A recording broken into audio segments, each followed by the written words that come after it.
Donc ce matin, nous allons être vraiment un peu au cœur de notre sujet, puisque je vais tâcher de disséquer, d'exposer, de considérer, d'évaluer un certain nombre de points autour de cette question des missions, et particulièrement des missions paroissiales, ce qu'on va appeler les missions intérieures, pour les différencier de ces missions extérieures qui, avec la découverte du Nouveau Monde, sont bien sûr devenues tellement importantes. Donc, dans un premier temps, regardez les missions intérieures de notre cher Jean-Eudes, parce que c'est vraiment un grand cas d'école qui a été bien analysé, sur lequel nous avons de la documentation, sur lequel l'historien peut parler, j'allais dire.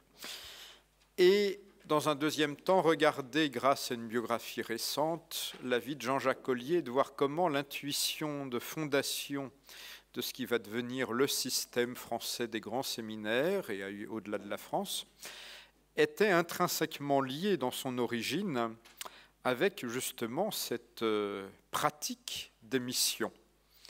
Et là, nous sommes vraiment dans un point, je crois, très important aussi, et dans le rapport avec, je pense, l'actualité ou les ouvertures possibles. Déjà à l'époque, ce fut appelé un grand devenir jusqu'au XXe siècle. Voilà. Alors, pour poser d'abord, pour considérer ces grands efforts missionnaires de l'époque, vous me permettrez quand même quelques points d'introduction. On peut difficilement parler de ce mouvement missionnaire et de ce mouvement de fondation des séminaires en France sans dire quelques mots, même rapides, de ce que l'on va appeler plus tard, et quand on dit plus tard, au XIXe siècle, avec Brémond en fait, l'histoire littéraire du sentiment religieux en France, donc on va appeler l'école française de spiritualité. Et donc, pour vous faire quelques piqûres de rappel, je ne prétends pas vous faire un grand exposé sur l'école française, mais se rappeler, nous avons parlé hier ou évoqué ces mystiques rhéno-flamands, ces frères de la vie commune et ce mouvement canonial qui va quand même être porteur d'une part du renouveau, inspirer le concile de Cologne, qui après va inspirer le concile de Trente. Comment tout cela arrive à Paris? Eh bien, à Cologne, il y a une chartreuse. Cette chartreuse va influencer d'autres chartreuses. Et tout est né à Paris, peut-on dire, de la chartreuse de Paris, même d'un chartreux particulier, dont Beaucousin, qui se fera remercier par ses supérieurs, parce qu'il n'est pas forcément normal qu'un chartreux fasse de la direction spirituelle et reçoive le tout Paris mystique. Donc il finira, dont Beaucousin, par être remercié par ses supérieurs et réexpédié dans les Alpes pour qu'il foute la paix aux Parisiens. Voilà. Mais il aura eu le temps de toucher le cœur et l'âme d'une épouse et mère de famille, Barbe Acquary, qui avait des états mystiques tels que son mari, qui était quand même un personnage important dans le milieu parlementaire parisien, c'était un bel hôtel particulier, son mari aura la discrétion, l'intelligence, aussi la mystique, de mourir suffisamment rapidement pour que son épouse soit libre de ses états mystiques et puisse entrer en religion, ce dont elle rêvait certainement depuis un certain temps. Elle a quand même eu des enfants, voilà. Et Barbe Acquary va réunir dans ses salons un petit club qui nous rendrait jaloux. On rêverait de connaître de tels salons et de s'élever mystiquement avec de tels personnages, mais entre autres, notre ami Pierre de Bérulle. Donc le cœur d'une nouvelle école spirituelle, une petite vue, n'est-ce pas, de la Chartreuse. Vous ne savez peut-être pas où était la grande Chartreuse de Paris. Eh bien, c'était grosso modo le bout des jardins actuels du Luxembourg et tout le coin des facultés et autres qui sont dans ce coin-là aujourd'hui à Paris. Il ne reste rien de la grande Chartreuse de Paris, sinon quelques tableaux de la vie de Saint-Bruno qui sont au Louvre, et un lutrin Et oui, le seul reste autre, c'est un lutrin qui est dans le chœur de Notre-Dame de Paris, le seul reste de l'église des Chartreux à Paris. Imaginez la grande chartreuse des Alpes, en plein Paris, enfin en plein Paris, à l'époque c'est la frontière, c'est le jardin, mais imaginez toutes les cellules et un bâtiment immense qui se trouvait là. Ils avaient un arboretum dont il reste à l'heure actuelle des arbres dans le jardin de Luxembourg. Voilà, bon, j'arrête. Et oui, si, une parenthèse, excusez-moi. C'est là qu'est arrivé le manuscrit du maréchal d'Estrées, 1605, qui est l'origine de la chartreuse verte. La recette de la chartreuse verte a commencé dans la chartreuse de Paris. Ils ont essayé la recette, ils ont trouvé ça pas bon, ils l'ont remis dans un placard, et un siècle plus tard, les Chartreux des Alpes ont repris la recette, l'ont légèrement modifiée, et ça nous donne l'actuelle chartreuse verte. Voilà, je referme cette parenthèse qui est quand même tout à fait fondamentale pour l'histoire de France. Bien. Donc, Madame Acquary, que vous voyez une fois carmélite en religieuse, Marie de l'Incarnation, bienheureuse Marie de l'Incarnation, et puis ce célèbre tableau des conférences du mardi, n'est-ce pas, où nous allons retrouver Vincent de Paul et Monsieur Ollier, et c'est le début de tout ce grand mouvement.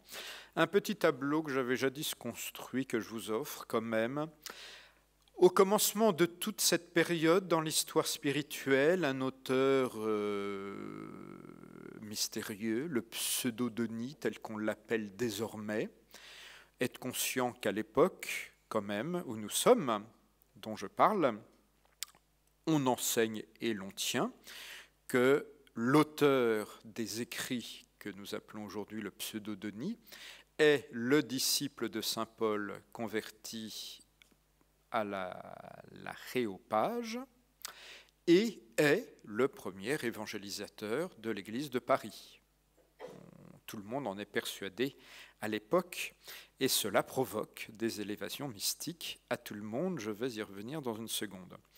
Donc, le pseudo-Denis a donné un certain nombre d'exposés sur les hiérarchies célestes et nos hiérarchies, et tout cela va inspirer aussi la spiritualité sacerdotale, car l'on va comparer la hiérarchie de Dieu, des anges, la création et ainsi de suite, avec justement tout ce qu'il peut y avoir sur terre de hiérarchie ecclésiale, et on va s'élever ainsi des premiers ordres jusqu'au sommet sacerdotal sur le modèle de ces hiérarchies, et en suivant aussi ces élévations mystiques, puisqu'à chaque fois on monte d'un cran. Ludolphe le Chartreux, je ne l'ai pas cité hier, mais ce dominicain, comme son nom l'indique, n'est-ce pas, est quand même l'auteur de la grande vie de notre Seigneur Jésus-Christ, dont j'ai entamé la lecture récemment, qui est à la base de toutes nos méditations de l'époque moderne de la vie du Christ. On lisait certes la Bible, on va même plus y revenir, mais on lisait aussi et surtout la grande vie de notre Seigneur Jésus-Christ de Ludolphe, qui était un condensé aussi de toutes les traditions des pères, de toutes les traditions médiévales autour de la vie du Christ. Un certain nombre de méditations de saint Ignace dans les exercices viennent véritablement des méditations de Ludolphe le Chartreux.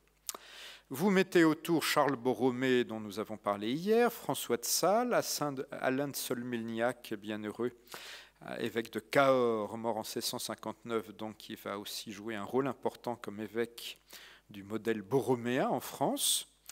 Vous mettez sur le côté Ignace de Loyola, Thérèse d'Avila, pour l'Espagne, la transmission, la reprise de tous les mystiques rhéno-flamands. Vous ajoutez un auteur important, la règle de perfection de Benoît de Canfield, mort en 1610, un écrit qui va énormément circuler, qui est aussi une forme de synthèse de tous ces auteurs précédents, mais qui va très loin puisque notre cher Benoît va jusqu'à penser que l'on peut chercher Dieu, être en relation avec lui dans une pure essence au-delà même du Verbe incarné, au-delà même de, j'allais dire, toutes ces lois de l'incarnation.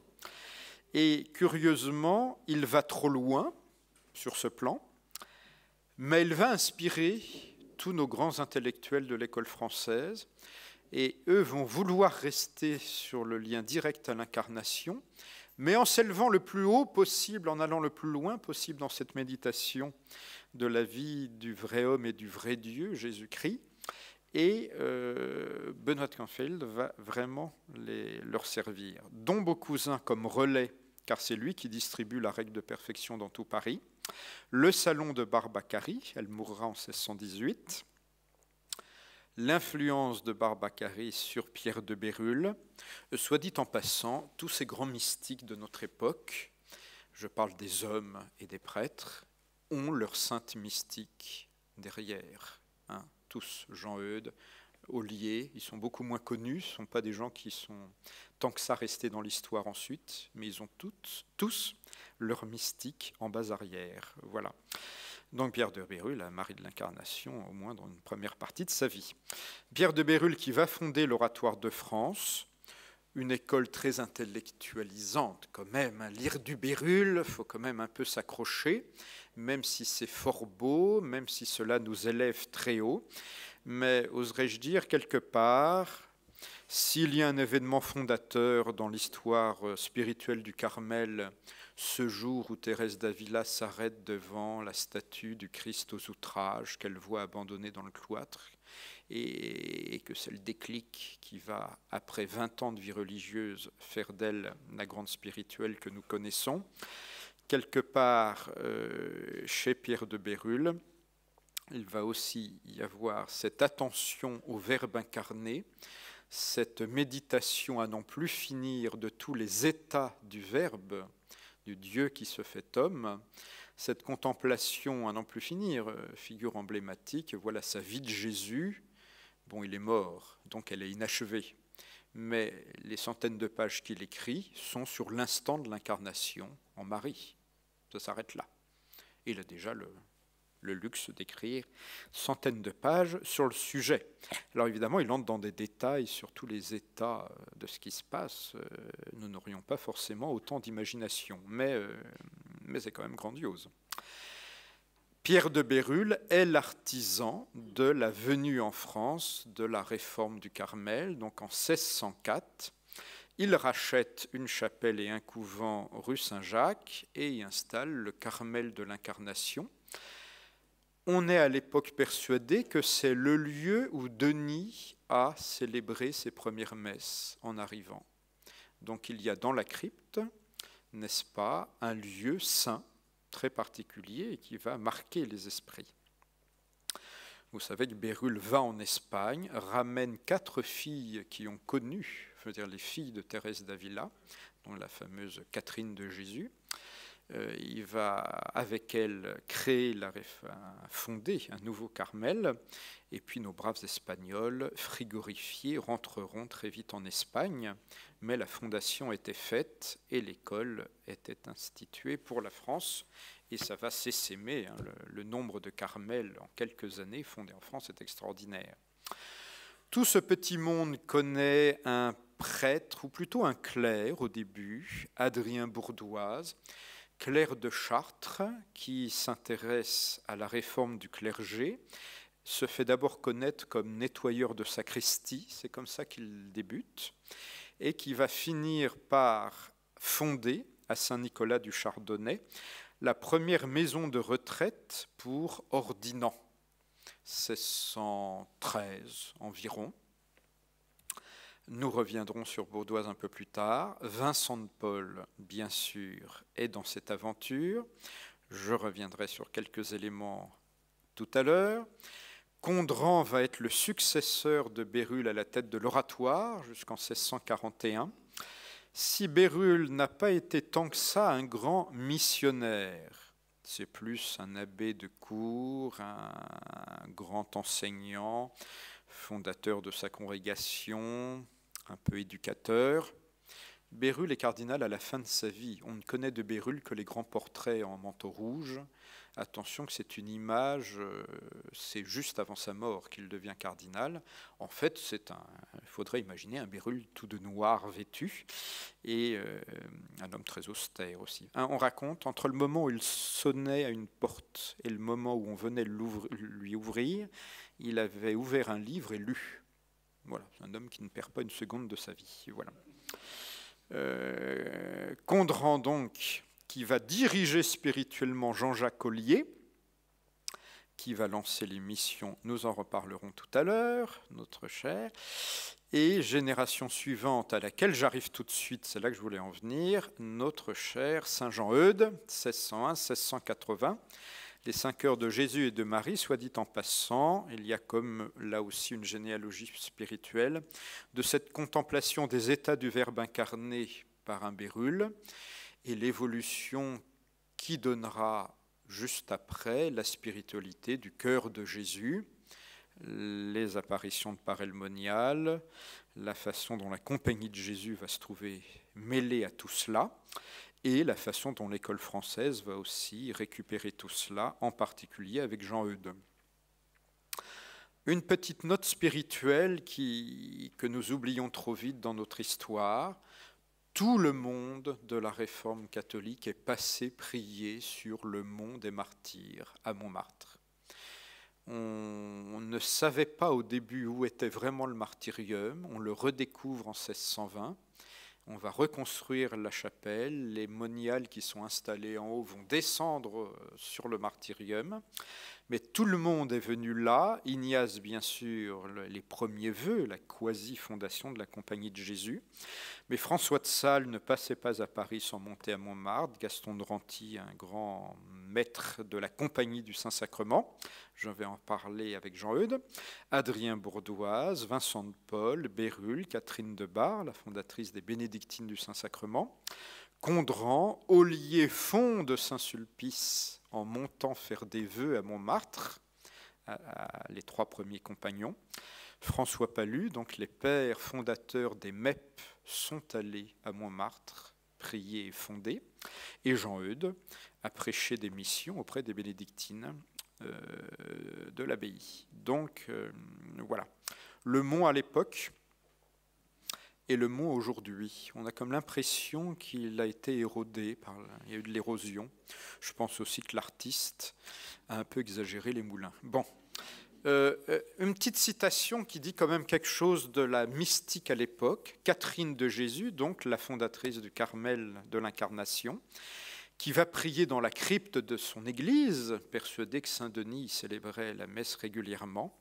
En la cave où s'est retiré autrefois Saint-Denis, j'ai été tiré hors de moi-même et j'ai vu 3 choses.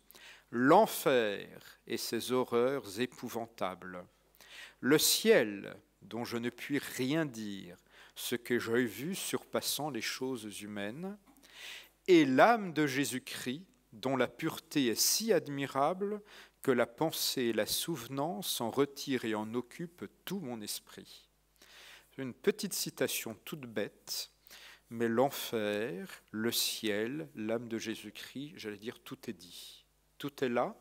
Et lorsque nous accompagnerons Jean-Eudes faisant une mission en Normandie, je crois que fondamentalement, il est en train de développer tout cela.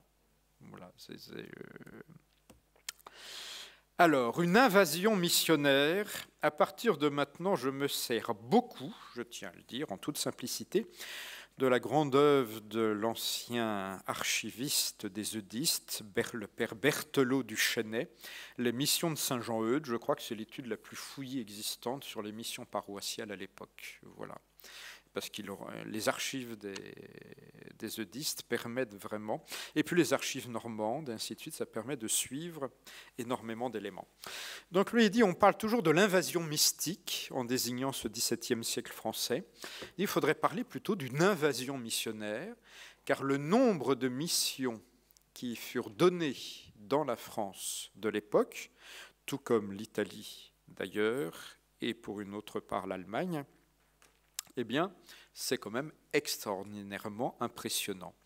1599, une lettre circulaire du général des Jésuites, le père Acquaviva, un très joli nom quand même, institue véritablement que dans tout collège jésuite, on doit mettre à part 3 pères qui ont pour mission d'organiser des missions autour du collège, c'est-à-dire de se balader grosso modo dans le diocèse pour prêcher les foules et enseigner les peuples.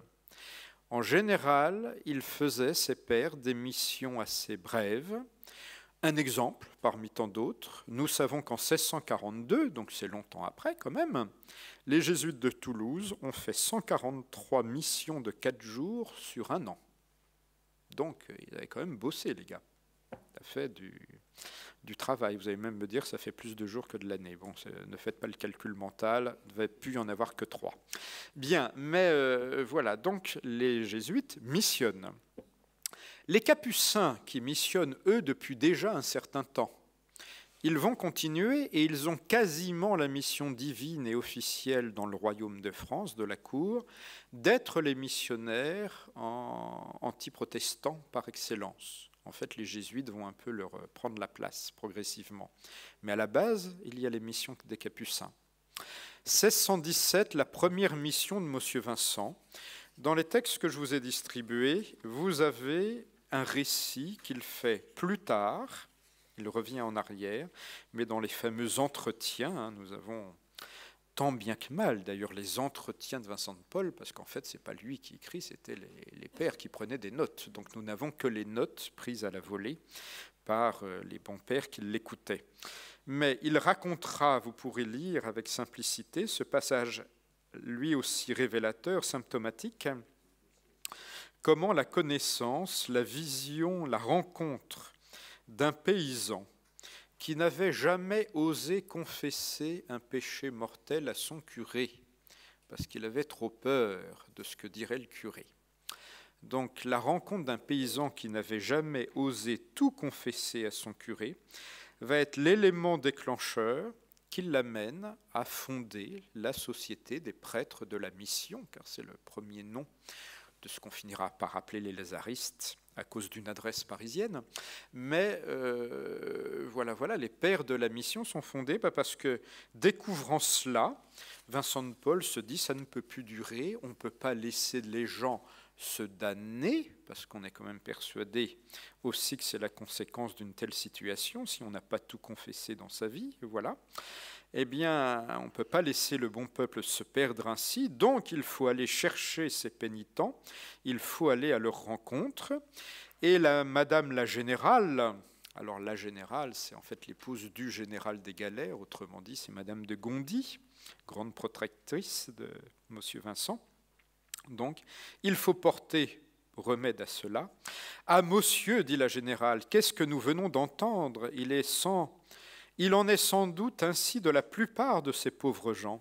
Ah, si cet homme qui passait pour homme de bien était en état de damnation, que sera-ce des autres qui vivent plus mal ? Ah, monsieur Vincent, que d'âmes se perdent, quel remède à cela ? Ainsi naquit la congrégation de la mission. » Il fonde donc plus tard les prêtres de la mission en 1625. À sa mort en 1660, on compte 23 maisons de pères de la mission en France. Auparavant, Pierre de Bérulle a fondé l'Oratoire. Bérulle, je le disais à l'instant, est quand même plus un intellectuel et un formateur, un éducateur. Ce sont ses successeurs, Charles de Condren et un peu ensuite François Bourgouin, qui vont faire de l'Oratoire également une machine de missionnaires. Ce n'était pas tout à fait le dessein originel de Bérulle, mais Condren et Bourgouin vont même non seulement lancer leurs troupes, mais rédiger des manuels des prédicateurs de mission. Et ces manuels vont inspirer Jean Eudes, l'un des grands missionnaires de l'Oratoire, j'allais dire populairement béatifié à sa mort, le père Lejeune, qui est un oratorien, qui au cours de sa vie devient aveugle. Et cette figure de l'aveugle qui prêche des missions jusqu'à en mourir, car il ne s'arrêtait jamais de prêcher, eh bien, va influencer toute la génération. Se dire aussi, on l'oublie, que les années 30 et 40 de ce XVIIe siècle voient des compagnies de prêtres missionnaires se fonder dans beaucoup de diocèses. Ces compagnies de prêtres disparaîtront ensuite, mais on a la trace d'au moins une dizaine de sociétés de prêtres fondées dans des diocèses pour prêcher des missions. Et nous arrivons donc à notre cher Jean Eudes, né en 1601 avec le siècle, qui entre à l'oratoire, qui est donc formé à la mission par Bourgoin, qui va abandonner l'oratoire et le quitter en 1643 pour fonder sa propre compagnie de prêtres, des Cœurs de Jésus et de Marie, n'est-ce pas? On lui attribue, d'après les sources, au moins 117 missions prêchées de 1632, donc il est encore oratorien à l'époque, jusqu'à sa mort en 1676. 117 missions. Les effets spéciaux de keynote, publicité gratuite. Bon. Quels sont les objectifs de mission pour toute cette génération de prédicateurs? Toucher tous les fidèles, toucher tout le monde. Au passage, car dès le départ, cela fait partie des objectifs, toucher le clergé local que l'on peut au passage réformer en touchant les paroisses et tous les fidèles. Citation de saint Vincent de Paul, prêcher, instruire, exhorter, catéchiser, avec un objectif unique, la confession générale d'un maximum de fidèles, amenés par la prédication à la confession de tous ces péchés, pour que jamais ne reste dans un coin quelque chose qui n'aurait pas été avoué à son curé jadis, parce que trop compromettant, trop gênant auprès d'un prêtre que l'on connaît. Alors entrons un peu dans le détail de tout ce que l'on fait. Qu'est-ce que c'est qu'une mission? Voilà, je vous emmène en promenade. À partir de maintenant, vous vous imaginez dans une paroisse de Normandie, de Bretagne ou n'importe où, car globalement, toute la France a été passée au peigne fin au XVIIe siècle. Voilà. Alors, la durée. Toutes les théories existent. Bourgoin lui-même, dans son manuel que va copier saint Jean Eudes, établit différentes tailles, différentes durées. La durée, eh bien, à la base, les 40 heures, 3 jours. Ça, c'est vraiment la mission de base. Vite fait, bien fait, 3 jours. Voilà, 40 heures. On expose en général le Saint-Sacrement pour ce temps-là. On confesse un maximum, on parle et on s'en va. Mais soyons un peu plus sérieux. 8 jours, 10 jours. Notez presque que ça colle presque avec les exercices d'Ignace et les différentes modalités de durée qu'on peut aussi fabriquer avec. Bon, je ferme cette parenthèse. 10 jours, c'est quand même un peu court. Soyons sérieux. 40 jours. Oui. Ben, en plus, c'est mystique, parce que c'est le carême, les 40 ans au désert, les 40 jours au désert du Christ. Tout devient une imitation de la vie du Christ dans cette mentalité de l'école française. Je me lève et je fais quelque chose comme Jésus. Si Jésus ne l'a pas fait, d'ailleurs, je dois me demander pourquoi je le fais. Donc, je ne le fais pas. Donc, tout est imitation de la vie du Christ. Donc, on va trouver un fondement évangélique à absolument toutes les orientations adoptées pour donner une mission. Et puis, si on veut vraiment faire du très bon travail et être très sérieux, 3 mois quand même, c'est bien.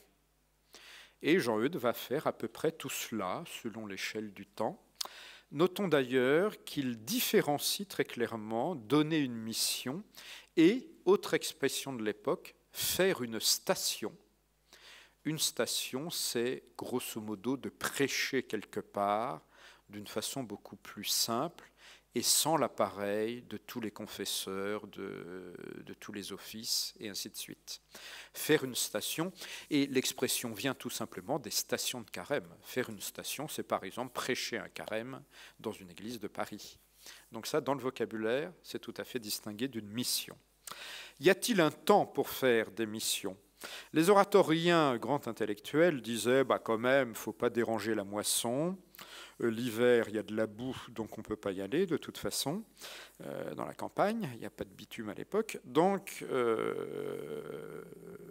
il y a des bonnes saisons Et comme par hasard, le carême, c'est parfait, à la limite l'Avent, mais au plus fort de l'été, en gros de la Saint-Jean à la Toussaint, fallait s'arrêter. Ça, c'est la théorie des oratoriens. Jean-Eudes trouve que l'année est trop courte et qu'il n'y a aucune raison de s'arrêter. Donc les eudistes vont se lancer dans des missions quasiment tout le temps. Simplement, l'été, faut prêcher avant le départ à la moisson, donc à 4 heures du matin. Il suffit de s'adapter, n'est-ce pas? On se lève un peu plus tôt pour prêcher l'été. Voilà. Un principe absolu de l'organisation, une mission ne doit rien coûter à la communauté qui l'accueille. Pas un centime. Car évidemment, on imagine la tête du curé s'il fallait en plus payer. Bon, voilà. Donc, il faut fonder, et ce sont des fondations, tout un système pour pourvoir à chaque mission. Les archives nous montrent que sur 117 missions, on peut identifier à peu près 80 bienfaiteurs des missions de Saint-Jean-Eudes. Rôle des évêques qui de temps en temps payent d'eux-mêmes parce qu'ils veulent que leur diocèse soit travaillé par les missionnaires. Rôle d'un certain nombre de nobles qui ont aussi le dessein, la volonté que leur terre soit évangélisée. Donc le duc de machin-chose ou le marquis Trucmuche appelle Jean-Eudes et paye, finance toute la mission. Et puis des associations de très bonne compagnie, n'est-ce pas? La fameuse Compagnie du Saint-Sacrement, cette société de bonnes œuvres secrètes que Louis XIV voudra à tout prix détruire. Comment tolérer dans le royaume une société secrète, n'est-ce pas? Jean-Eudes fera partie de la Compagnie du Saint-Sacrement. Gaston de Renty, grand maître spirituel aussi, un des dirigés d'Ollier, va être le chef de la Compagnie du Saint-Sacrement pendant un certain temps. Et nous savons que Renty a financé les missions d'Ollier, de Jean-Eudes et de bien d'autres. Relevons aussi, pierre d'attente pour l'autre chapitre tout à l'heure, il n'est pas rare que des fondations au profit d'un séminaire ou d'un futur séminaire soient en même temps des fondations pour les missionnaires. Les deux choses sont liées et même inséparables. Au point de départ, pour une mission, il faut recevoir la mission. Oui. Autrement dit, il faut un mandement épiscopal. Pour deux choses, premièrement, nul ne peut annoncer l'Évangile sans avoir été envoyé quand même, grand principe de notre cher Saint Paul, et puis très évangélique. Donc il faut être envoyé par quelqu'un. Et on a une ecclésiologie quand même à l'époque suffisamment en ordre, si je puis me permettre, pour estimer que c'est à l'évêque et qu'on ne fait pas ce genre de choses sans une demande de l'évêque. Au besoin, on suggère à l'évêque de le demander, mais voilà. On le fait sur demande de l'évêque. Et deuxième clause tout à fait indispensable, c'est l'évêque qui donne les indulgences plénières liées à une mission. Donc ça, il faut le mandement donnant les indulgences plénières, parce qu'une mission sans indulgence, ça ne peut pas marcher. Personne n'y viendra. Il faut quand même une carotte. Bon. Soit dit en passant, nous avons le droit de trouver ça bizarre, voire d'être scandalisés si nous sommes luthériens, mais ça marchait très bien. On peut dire les fidèles voulaient l'indulgence plénière. Bon, donc voilà. Parfois, l'évêque participait à la mission. Jean-Eudes a plusieurs fois eu l'évêque dans ses troupes. Parfois, il faisait une visite, parfois, il ne venait pas du tout, ou envoyait un représentant. Un bon vicaire qui faisait sa visite, mais voilà, notez quand même que les évêques ont été mêlés à cette aventure. Ce n'est pas tout à fait, contrairement peut-être à la future histoire des séminaires, une opération de prêtre faisant tout en espérant ne pas être dérangé par l'évêque. Là, quand même, les évêques ont bien participé à ces opérations. Une fois qu'on a un mandement, il faut une équipe. En gros, qu'est-ce que c'est qu'une équipe de missionnaires ? 2 directeurs, a priori. Il ne faut pas, dit Jean-Eudes, qu'il y ait un seul chef, parce qu'il a le droit d'être malade pendant 3 jours, et puis il faut qu'il y ait un partage, et puis notre Seigneur a envoyé les apôtres, les disciples 2 par 2, donc important. autour 8 prêtres, j'allais dire le noyau dur, des compagnons, des missionnaires, on pourra dire des eudistes plus tard, mais voilà, le noyau dur des prédicateurs et des confesseurs, et autour un deuxième cercle qui fait appel en général au clergé local que l'on rameute pour l'occasion. C'est une façon de les associer à la mission, il ne faut surtout pas qu'ils soient trop oisifs pendant ce temps-là. Et puis il va falloir des confesseurs. Donc une mission, grosso modo, en moyenne, c'est quand même une vingtaine ou une trentaine de prêtres disponibles pour les confessions. Le plus gros chiffre que l'on rencontre, une centaine pour une mission à Caen en 1639. Une centaine de confesseurs pendant plusieurs semaines. Il faut quand même s'imaginer le boulot abattu par une mission. Alors, on commence par 3 jours de retraite. Ça, c'est un principe absolu, quelque part, avant de partir. Et il y aura 3 jours de retraite au retour. Parce qu'avant la retraite, il faut se disposer en toute chose à être dans l'imitation de notre Seigneur.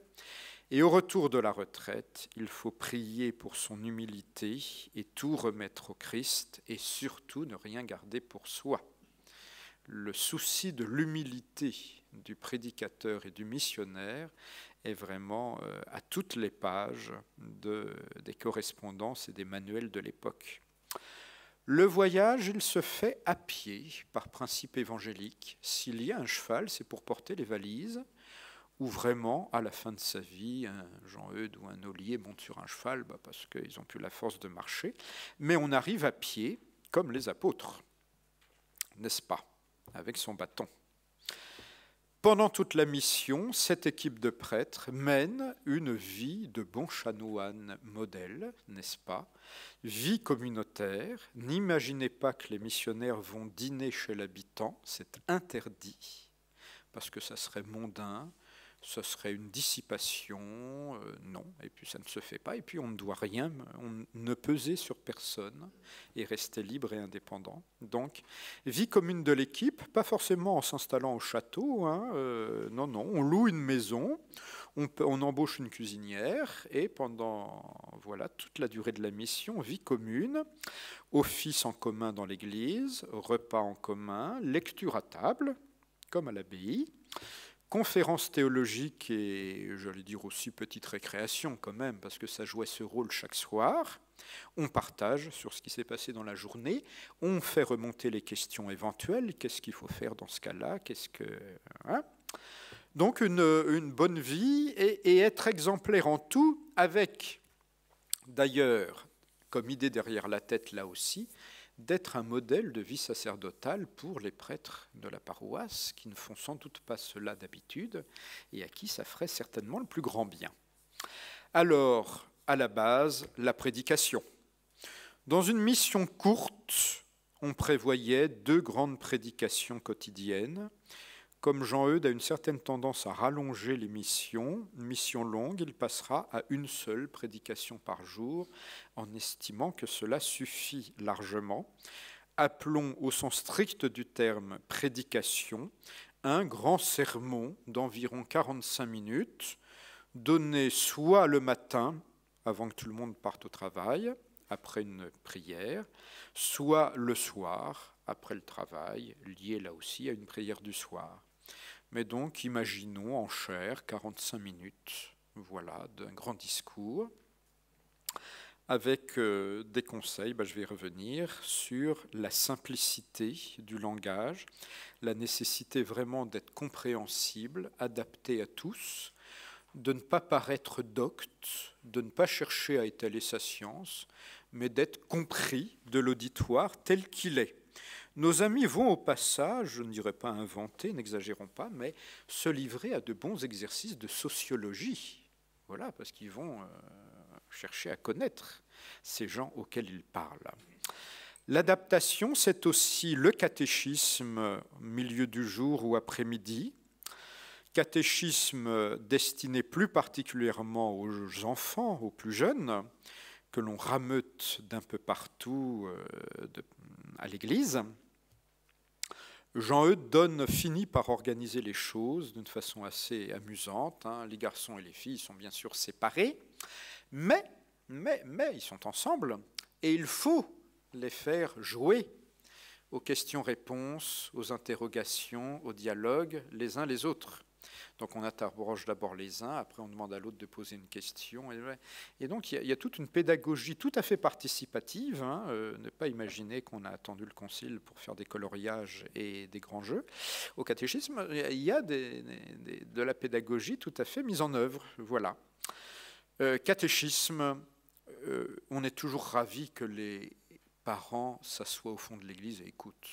Ça fait toujours du bien. Bien, il y a des conférences. Là aussi, milieu de journée.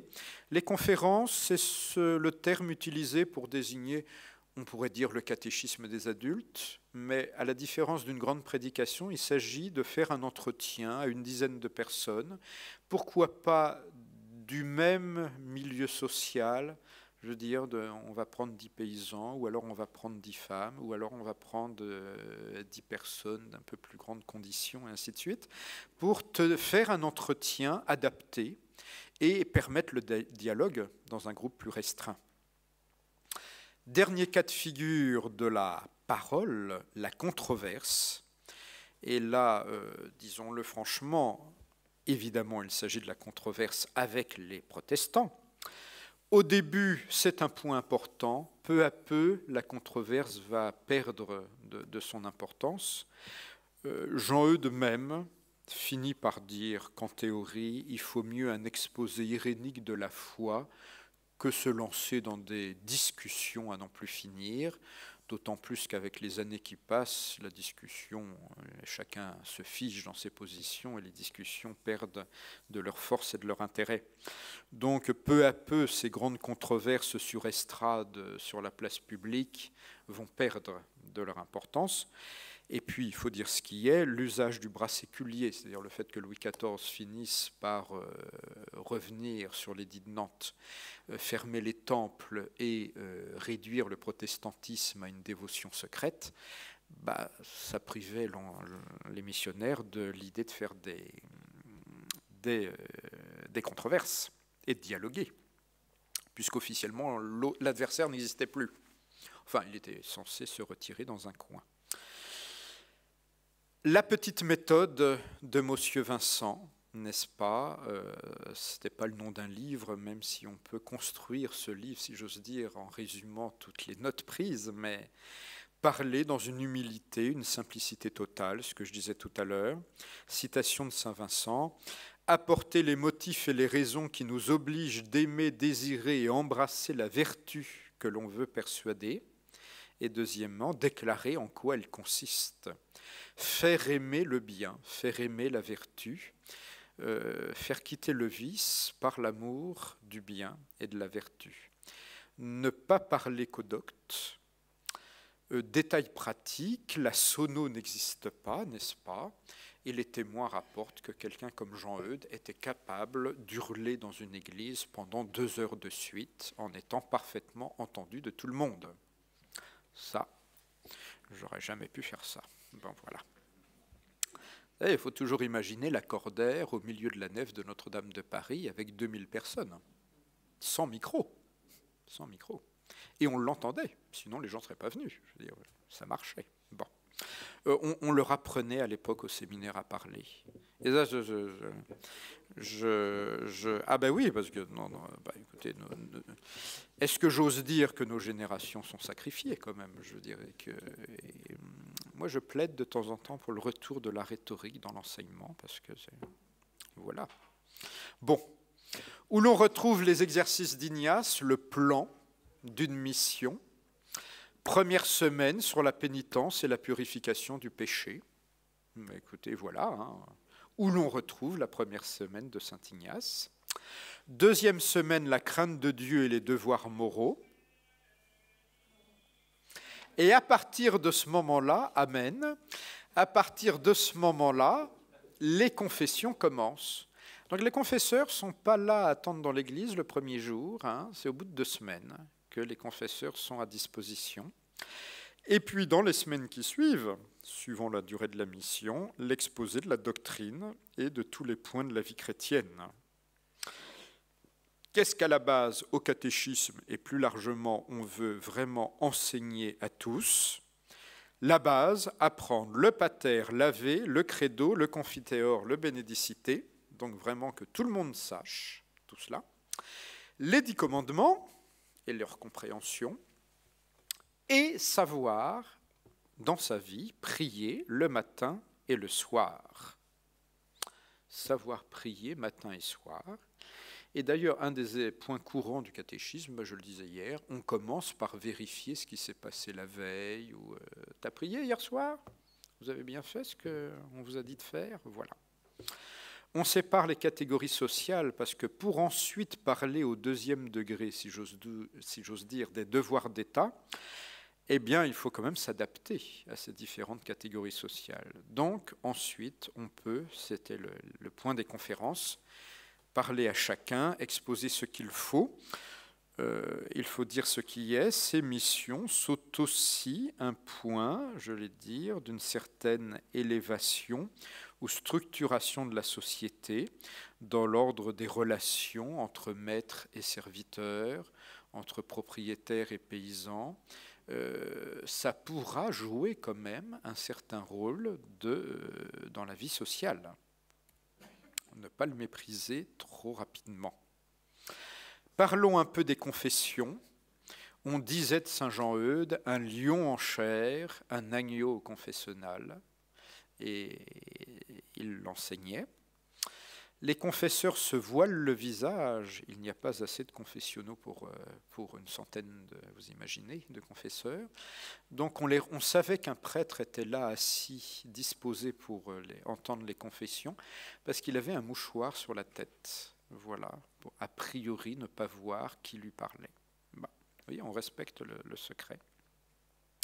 Basé sur les 10 commandements, l'examen de conscience, mais aussi sur les devoirs d'État, une finesse, une précision qui n'est pas indiscrétion, mais qui est bel et bien attachement à, j'allais dire, faire remettre le mal en vérité devant Dieu.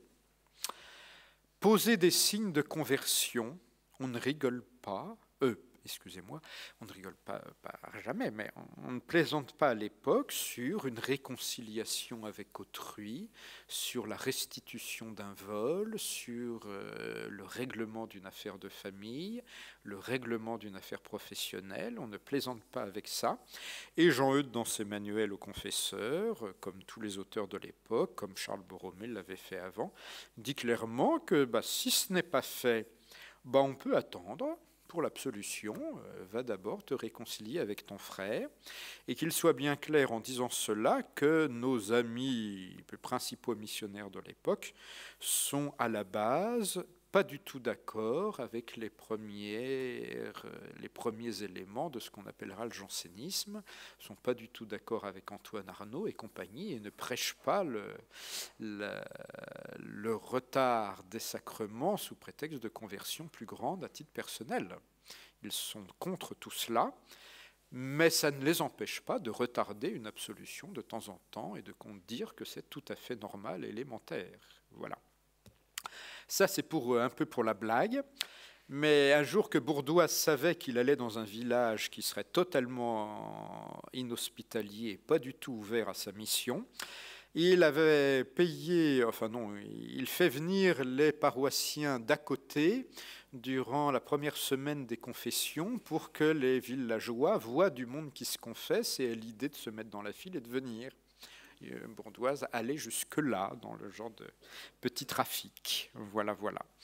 Donc, amener ces foules au sacrement de pénitence. Pendant ce temps-là, qu'est-ce qui passe? Prière le matin et le soir à l'église. Nos bons pères célébraient leur messe, bien évidemment, et priaient leur bréviaire. Ne pas s'imaginer qu'ils le faisaient pour tout le monde, avec tout le monde. Il faut dire en plus que le bréviaire de l'époque n'était pas si pastoralement utilisable que le nôtre. Donc, il y avait avant le sermon du matin ou après celui du soir un temps de prière qu'il faut imaginer beaucoup plus du côté du pater, des ave, des actes d'espérance, de foi, de charité, de contrition et ainsi de suite, d'un certain nombre de petites formules courtes, mémorisables, les oraisons jaculatoires, comme on appelait ça jadis, n'est-ce pas? Donc des petits points de prière mémorisables pour que, c'est vraiment l'objectif, tous ces bons paroissiens puissent faire absolument la même chose chez eux dans leur vie quotidienne. On enseigne, on apprend aussi des cantiques aux gens, mais Grignon de Montfort s'en fera une spécialité plus tard, hein, de composer des airs pieux, de récupérer toutes les chansons à boire avec des belles mélodies à la Sainte Vierge. Mais là, au début, c'est un peu plus timide. Mais ça va se faire peu à peu, sans que nous n'arrivions jamais au génie du choral protestant, comme je l'ai évoqué hier, de notre côté. Ça laisse des traces aujourd'hui encore. Bon, bien. La messe n'est absolument pas un exercice quotidien d'une mission. Ne pas s'imaginer que l'on dit aux gens de venir à la messe tous les jours. Bien sûr, ils célèbrent la messe. Il y a la messe dans l'église.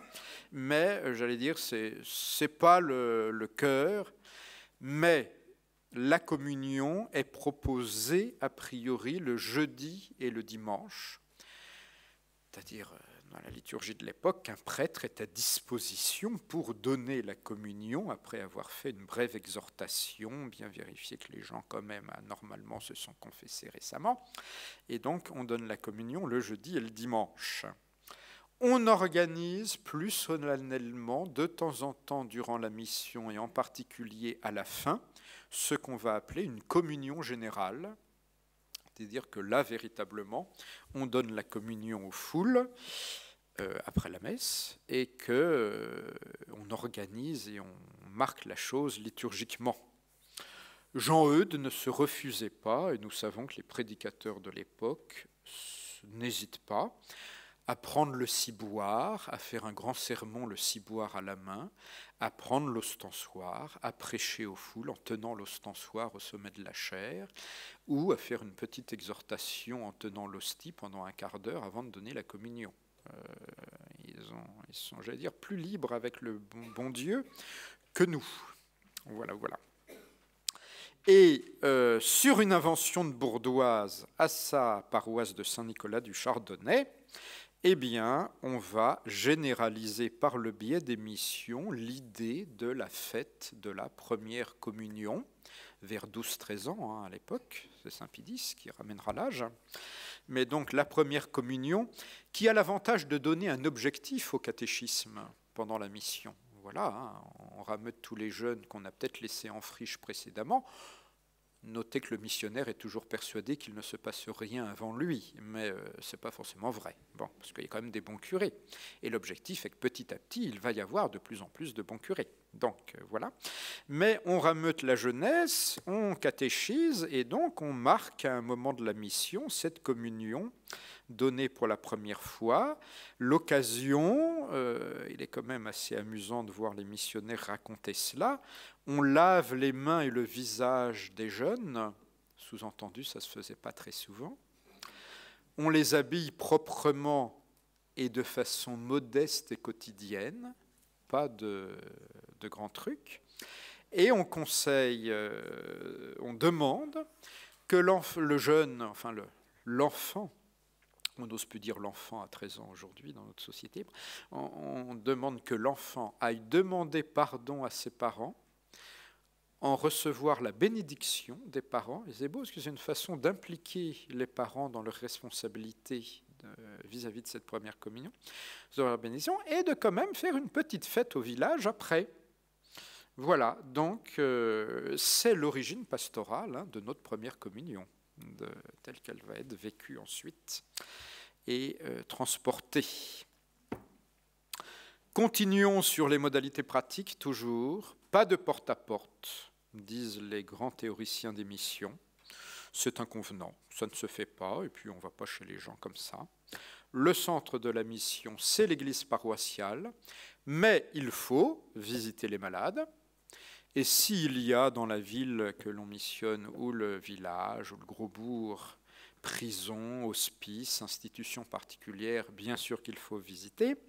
Il est même spécifié que si l'on donne une mission dans un port, il faut faire le tour des bateaux. Il y a forcément des gens très intéressants à aller visiter dans les bateaux. Il n'est pas certain qu'ils viendront à l'église d'eux-mêmes, donc il faut aller les voir. Bien. S'il y a des couvents, des abbayes, oh là là là là, qu'est-ce qu'on fait d'un couvent pendant une mission? Eh bien, en général, on lui donne une mission particulière, qu'il soit cloîtré ou pas, mais en général, à l'époque, ils sont cloîtrés, surtout les femmes. Donc, il faut leur rendre visite et on délègue l'un des prédicateurs à cette mission, de donner la mission dans le couvent et d'essayer de réformer la vie religieuse de cette communauté. Voilà. Et la mission dans la mission, c'est aussi celle de tous les ecclésiastiques présents, tout ce clergé local, ces confesseurs qu'on a appelés à la rescousse. Pour eux, on institue aussi une mission particulière, parce qu'il est largement recommandé de leur faire une prédication à part et d'instituer des conférences. Et ce qui serait extraordinaire, c'est que ces conférences ecclésiastiques perdurent après la mission. Et de fait, nous savons que grosso modo, ça a marché. Ces fameuses conférences que lance Vincent eh bien, vont se répandre par le biais des missions dans les différents diocèses. L'idée donc qu'une fois par semaine ou une fois tous les 15 jours, le clergé d'un district se réunit et échange sur les grands points de leur vie pastorale, de ce qu'ils font, de ce qu'ils ne font pas, de leur joie, de leur peine, et au passage reçoivent un enseignement de quelqu'un qui vient leur faire un petit topo sur un morceau de la Bible ou sur un point de théologie, un point de vie sacramentelle, et ainsi de suite. Donc, instrument évidemment d'une réforme du clergé extrêmement important pour avancer. Comment se termine une telle mission, a priori? S'il y a un lieu de pèlerinage dans le coin, pourquoi pas faire un pèlerinage de clôture de la mission. Sinon, faire une procession du Saint-Sacrement ou de la Sainte Vierge, ou de procession. Une communion générale. Alors là, il faut aussi marquer des différences régionales. Je veux dire par là que, par exemple, nous savons que les jésuites italiens aiment impressionner les foules.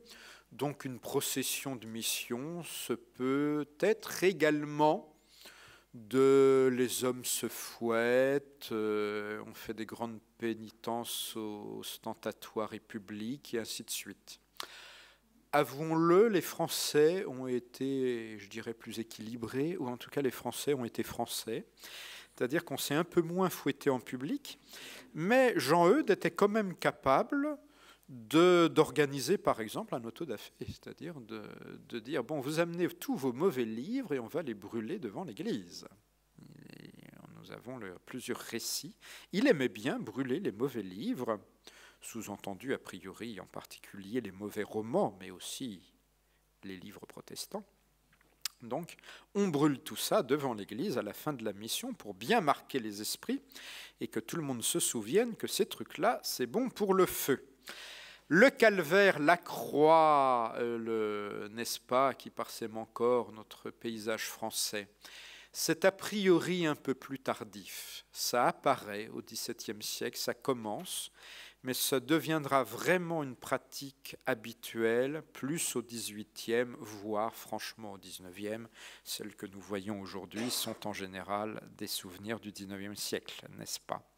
Donc ça s'imposera un peu plus tard. Y avait-il des oppositions dans une mission? Est-ce que de temps en temps ça se passait mal? Pouvait d'abord y avoir les oppositions du clergé, qui n'est pas obligé d'apprécier ce débarquement en masse dans sa paroisse, sur ordre de l'évêque, de prêtres missionnaires qui viennent d'ailleurs, des grandes villes, tout ça est louche, des sociétés nouvelles en plus. Bon, vous imaginez. Hein, pas besoin de... Voilà, bon, monsieur le curé est toujours jaloux de ses âmes. Bon. Et puis, ajoutons à cela que dans le cas précis, par exemple, d'un Saint-Jean-Eudes, il avait lâché l'oratoire de France auquel il appartenait. Or, en Normandie, il y avait pas mal de communautés oratoriennes. Donc il a eu affaire plusieurs fois dans sa vie à quelques règlements de compte, c'est-à-dire qu'il arrivait sur des terres de ses confrères et les pots de banane étaient disposés avec délicatesse un peu partout pour que la mission se déroule mal. Oh, on s'en sortait toujours, hein. Mais voilà, de temps en temps, des règlements de compte entre sociétés de prêtres, congrégations et autres, là n'exagérons pas, on n'a pas trace de... Quand même, le clergé sait se tenir. Mais enfin, quand même, de temps en temps. Bon. Les fidèles, faut quand même avouer qu'il y a des tempéraments régionaux dans le génie français, plus encore au XVIIe siècle, parce que l'école laïque obligatoire n'était pas encore passée par là pour laminer tout ça. Donc, les Normands sont des Normands, les Bretons sont des Bretons, les Gascons sont des Gascons, les Corses sont des Corses. Bref, tout cela, de temps en temps, mettait un peu d'animation dans le village. Et tout le monde n'écoutait pas forcément bouche bée les prédicateurs qui débarquaient, qui de temps en temps devaient déjà faire un petit effort d'adaptation du langage et du patois, que c'est bien gentil de savoir bien parler le bon français, mais ça ne convenait pas forcément partout. Encore que l'on pense que les missions ont été également un facteur d'expansion de la langue française et d'uniformisation du langage. Bon. Donc nos amis font un peu de sociologie au passage, de sociologie religieuse. D'ailleurs, leurs comptes rendus sont des sources intéressantes. Voilà. Les superstitions et autres sorcelleries. Alors, oui, je n'ai pas dit ça d'ailleurs, deux grands registres du langage de nos prédicateurs, la chose militaire, autrement dit la guerre contre le diable, car c'est de cela qu'il s'agit, le diable pouvant se décliner sous différents plans, et le deuxième grand registre du langage, la nature et la vie agricole. Donc les semences, la moisson. Donc, ce sont les deux grands registres. L'un, je dirais, est de l'ordre un peu de la parabole évangélique, donc ça colle tout de suite.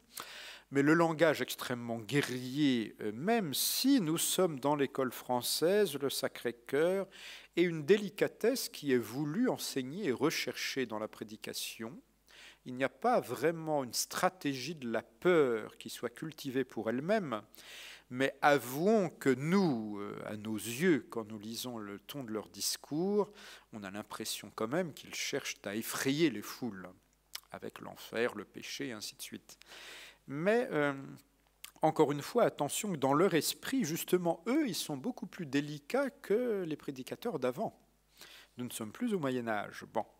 Donc, dans la lutte, le diable qui est partout, et dans les registres de la prédication, hein, on chasse le démon qui est partout dans les campagnes, et en particulier, il faut débusquer les superstitions, il manque un S, et toutes les formes de sorcellerie. Il y a, tout cela a été étudié hein, par différents historiens au XVIIe et au début du XVIIIe quand même, une grande chasse aux sorcières, hein, on va allègrement brûler un certain nombre de gens au XVIIe en France. Je crois que le dernier procès en sorcellerie de la France, c'est 1731. L'esprit des Lumières ensuite va jouer son rôle et on va commencer à laisser tranquille le démon. Mais jusque-là, on a très peur de tout cela. Et dans les manuels des confesseurs de nos prédicateurs, eh bien, on peut trouver telle ou telle indication sur... Vous savez, si un bon paysan vous dit ça, ça veut certainement dire qu'il est allé consulter machin truc. Si une bonne paysanne vous dit qu'elle a fait ceci ou cela, c'est certainement un indice qu'il y a une sorcière dans la forêt à côté du village où vous faites la mission.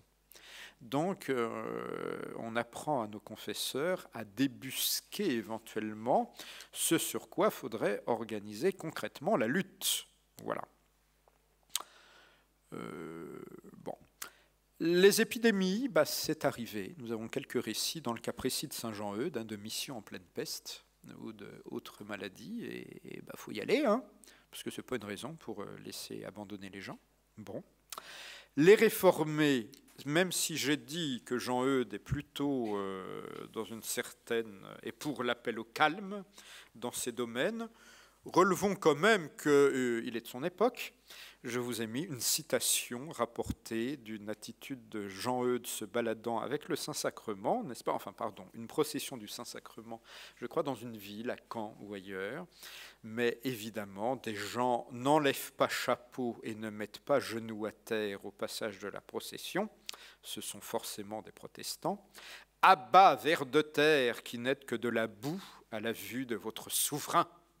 Voilà comment Jean-Eudes harangue les foules. Donc, quand même, on se découvre. Il y aura quelques tristes affaires au XVIIIe siècle que Voltaire saura récupérer sur ces processions du Saint-Sacrement. Ne serait-ce que le chevalier de la Barre. Vous avez déjà repéré ça, n'est-ce pas, hein, que le chevalier de la Barre, c'est l'histoire d'un homme qui ne s'était pas découvert devant le Saint-Sacrement et qui en a subi quelques dommages. Et la Troisième République française a eu l'humour, enfin avec la ville de Paris, a eu l'humour de le mettre comme adresse du Sacré-Cœur de Montmartre, parce que ça a été fait exprès, n'est-ce pas, après. Voilà, voilà. Donc, les livres dont les prédicateurs se doivent servir. Oui, je fais un petit arrêt, donc. Je loue la qualité de votre bibliothèque très très bien tenue. On a quand même découvert un exemplaire des œuvres complètes de Saint Jean-Eudes. Pour votre science, dans les œuvres complètes de Saint Jean-Eudes, l'édition des années 1900-1910, qui est l'unique à ce jour, je crois. Le volume 4, je peux vous recommander si vous voulez vous spécialiser sur la question. Il existe de Jean-Eudes un livre, Le Prédicateur apostolique, tout sur l'art de prêcher, un livre qui s'appelle Le Bon Confesseur, un livre qui s'appelle Avertissement aux confesseurs missionnaires. Dans le volume, il y a aussi Comment bien servir la Sainte Messe. Mais enfin, voilà. Ça, c'est pour les séminaristes. Alors, un beau traité sur la prédication. Je ne vais pas tout prendre. D'ailleurs, toutes les pages n'étaient pas découpées. Bien. Donc, ça a souvent servi. Les livres dont les prédicateurs se doivent servir. Là, je fais quand même un petit arrêt sur image pour notre cher Jean-Eudes. Qu'est-ce qu'il conseille à des missionnaires? Le premier et principal livre que les prédicateurs doivent étudier continuellement, c'est l'Écriture sainte, spécialement le Nouveau Testament, les livres de la sagesse, de Job, des prophètes et de l'histoire. Ils doivent en lire tous les jours pour le moins un chapitre, avec grand respect, les genoux en terre et la tête découverte, à l'imitation de Saint Charles, si la santé le permet, et en apprendre quelque chose par cœur. En apprendre quelque chose par cœur. J'ouvre une parenthèse, j'ai accueilli comme curé de Saint-Louis-en-Lille une mission dans nos heures glorieuses parisiennes des petites sœurs de l'agneau. Dans leur principe de base d'une mission, chaque matin, apprendre ensemble par cœur 2 ou 3 versets de l'Évangile du jour qu'elles auront pour principe de caser dans la conversation de tous ceux et celles qu'elles rencontreront dans la journée. Voilà. Vous voyez, Jean-Eudes, au fond, disait la même chose. Bon. Ensuite, qu'est-ce qu'il faut lire? Les lieux communs sur l'Écriture sainte de Ballingham. Jésuite célèbre, j'avoue que je n'ai jamais lu, mais apparemment c'était le bon manuel de l'époque. Il dit « C'est excellent, ce qu'il a écrit au commencement de son livre touche les prédicateurs. » Cornélius a lapidé, bon, grande synthèse de l'Écriture, bon. Les saints conciles, spécialement le Sacré Concile de Trente et son catéchisme, les saints pères, particulièrement saint Augustin, Saint Chrysostome, Grégoire le Grand, Saint Bernard. La somme de Saint Thomas, la table de laquelle fournit toutes les choses dont on a besoin. Il y a tout dans la somme de Saint Thomas. Les livres de Grenade, Louis de Grenade, Saint Charles, de Saint Charles, les ayez toujours entre les mains. Il n'y a point d'autre théologie pour prêcher que celle-là. Je passe. Il recommande encore quelques livres de jésuites. Le Grand Catéchisme de Canisius, j'y reviendrai là-dessus cet après-midi. Et quasiment pour terminer, La vie des saints. Il est encore nécessaire qu'il lise quelques livres français pour apprendre à parler comme il faut. Non pas néanmoins ces livres dont le langage est trop poli et recherché, le style trop étudié et trop peigné, et le discours pompeux et enflé, mais ceux qui ont une expression claire, forte, naturelle et sans fard. Plaise à la divine bonté de ne souffrir pas qu'il se trouve des prédicateurs dans son Église qui, sous prétexte d'apprendre à bien parler, lisent des romans ou d'autres livres de cette nature que les mains sacrées d'un prêtre ne doivent jamais toucher que pour les jeter dans le feu. Car ces livres profanes et pernicieux font partie de la bibliothèque de l'Antéchrist, étant pleins de maximes tout à fait opposées à l'évangile de Jésus-Christ, et si détestables que le grand Gerson a dit, parlant de l'auteur d'un roman, que s'il savait qu'il fût mort sans avoir fait pénitence du crime dont il était coupable pour avoir composé ce livre, il ne prierait non plus Dieu pour lui que pour Judas. Écrit au XVIIe siècle, hein. Je ne sais pas ce qu'il dirait aujourd'hui. Bien, quand je pense que nous faisons de temps en temps lire des romans à nos séminaristes pour ouvrir leur culture. Ben, bien. Et puis après, alors j'aurais pu vous lire, mais il faut que j'accélère, que je convainc. De quoi faut-il prêcher? Sur quoi faut-il prêcher, n'est-ce pas? Sur les évangiles et les épîtres qui se lisent dans la Sainte Messe ou quelque autre partie de l'Écriture sainte, les perfections, les mystères, les œuvres et les bienfaits de Dieu. Qui représente le langage à travers l'inscription de signes sur des supports variés. C'est extraordinaire. Ces trucs-là se mettent à vous parler alors qu'ils sont éteints. Les maladies de l'époque contemporaine. Bon, où en est que je déchire pas, où en étais-je? Les divins commandements et ceux de son Église, donc tout ce sur quoi il faut prêcher. La vie, les mystères, les excellences et les vertus de sa très sainte mère. Le divin sacrifice, les saints sacrements, les cérémonies et toutes les choses de l'Église. La vie et les vertus des saints. Contre le péché en général et contre tous les vices en particulier. Contre certaines choses et certaines coutumes dépravées qui sont des principes et des sources de quantité de crimes, comme sont les mauvais livres, les peintures et les images de sculptures qui sont déshonnêtes, les bals, les danses, les comédies, le jeu, le luxe, les dépenses excessives en festins, en habits, en valets, en meubles et en autres vanités. Les vertus chrétiennes, comme la foi, l'espérance, la charité, l'humilité, la patience dans les travaux et l'affliction. Les bonnes œuvres, comme la prière, le jeûne, l'aumône, tant corporelle que spirituelle. Les bons livres, les devoirs et obligations de tous les états et conditions. Les 4 fins dernières, le purgatoire et plusieurs autres matières semblables. Voilà, mais alors ça continue sur longtemps. Voilà. Étais-je au bout de ce morceau? Non. En petite synthèse, car je dois m'arrêter à 10h45 et nous y sommes dans 1 minute. Se rendre compte en synthèse dans ce monde rural ou urbain, parce qu'on fait des missions à la campagne ou en ville, les missions sont quand même l'occasion d'une vie sociale renouvelée, de rassembler tout le monde, de provoquer des échanges. On se concurrence gentiment, car c'est à qui va avoir la meilleure, la plus belle et la plus réussie des missions entre paroisses. Donc quand même, bien.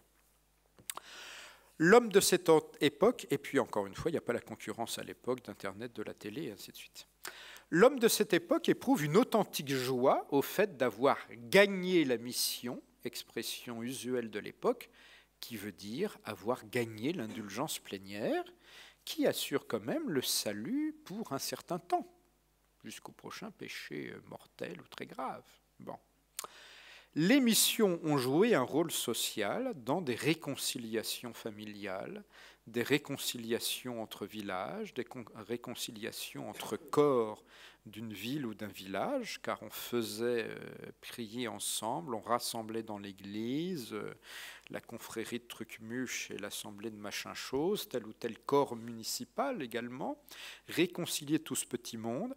Nous savons aussi que Jean-Eudes, Monsieur Ollier, Vincent et d'autres ont très concrètement lutté contre la pratique du duel, qui ne cessait d'être interdite, mais qui continuait à être pratiquée, et que concrètement, ils enrôlaient les hommes dans des confréries en leur faisant prêter serment de ne jamais mener un duel avec quiconque dans leur vie.